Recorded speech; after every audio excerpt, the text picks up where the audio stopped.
Calaroga Shark Media. Let's take a break today. No politics, no Tony. How's that for a change? Hi, I'm Johnny Mac with your daily comedy news. Let's just do comedy stuff today. Sam Morril tweeted, I just watched all 3 Godfather movies. I was on the checkout line behind one person at CVS. The Moontower Comedy Festival is a big one. They've announced their lineup for 2025, April 9th through the 19th in Austin, Texas. It's the festival's 13th year. It will feature Adam Ray as a Dr. Phil parody, Tig Notaro, Fortune Feemster, Mae Martin, Atsuko Atkatska, and, quote, many more.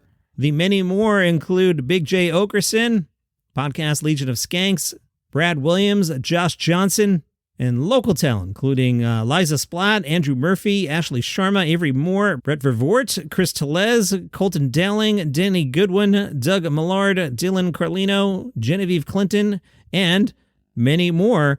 A promotion called the Bestie Badge offers $25 off every badge to those who buy 2 or more.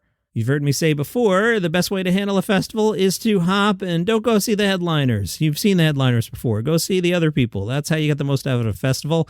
Another festival has announced a lineup. It's the Great Outdoors Comedy Festival, returning new venues across Canada next summer.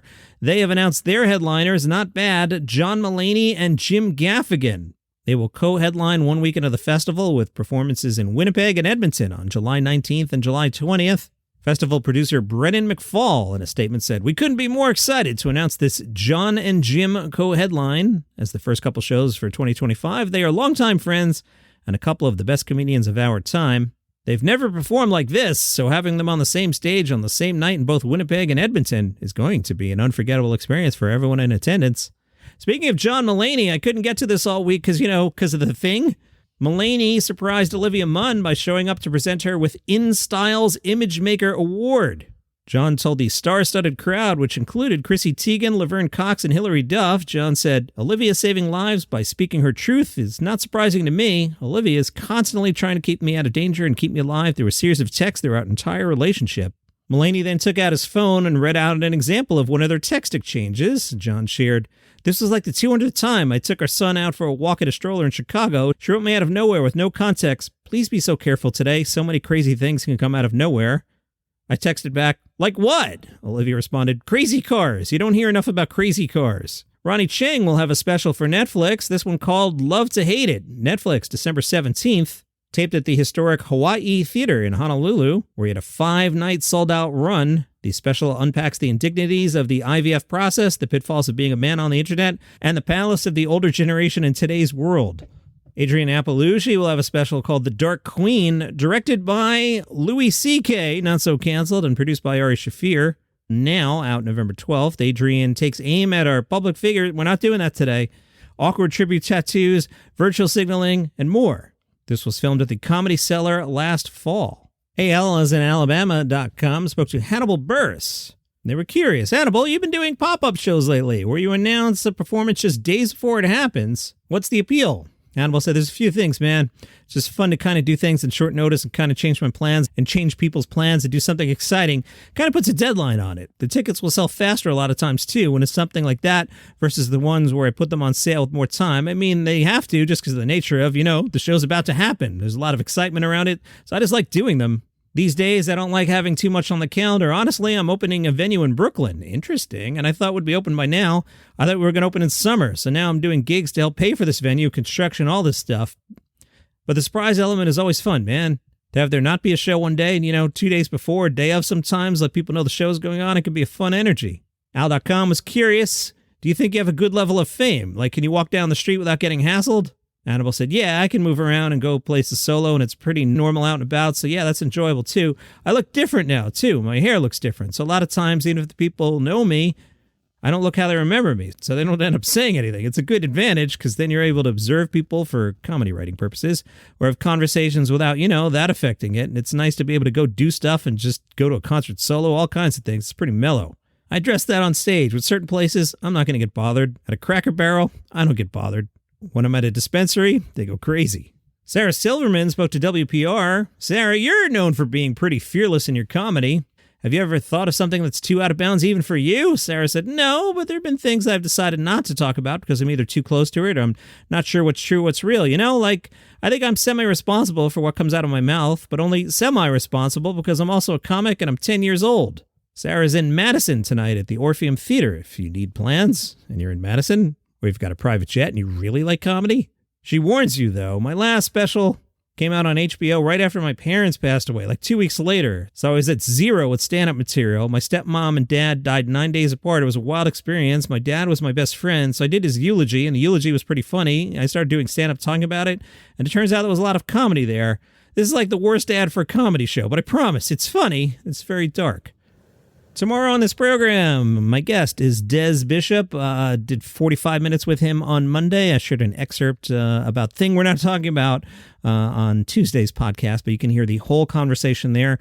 If you are an Irish-American kid from Queens, New York, who was in the bar scenes in the 90s, and you're a Mets fan, this is the podcast for you. Some of you might listen to it and be like, what are these two even talking about? But, I stayed in that lane. I'm an Irish-American kid from Queens who hit the bar scene in the 90s, and I'm a Mets fan, and so's Des, and we had a lot to talk about there. So I really enjoyed the conversation. I'll be curious to see your reaction. That's tomorrow. Sunday will be a normal episode. And then, next week, gonna have to talk about the thing we're not talking about today, guys. Which reminds me, the New York Comedy Festival is at the end of next week, and I'm wondering if they were paying attention to the thing we're not talking about today. I feel like the Comedy Festival might get completely overshadowed by that event on Tuesday that we're not talking about. We will see.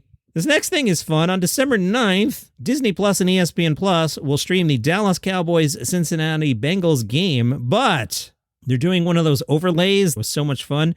In this one, all the players will be replaced by animated characters based on those from The Simpsons. Yeah, they've got this cool technology where they can somehow animate the game. The full roster of Simpsons voice talent are participating, including Hank Azaria, Nancy Cartwright, etc.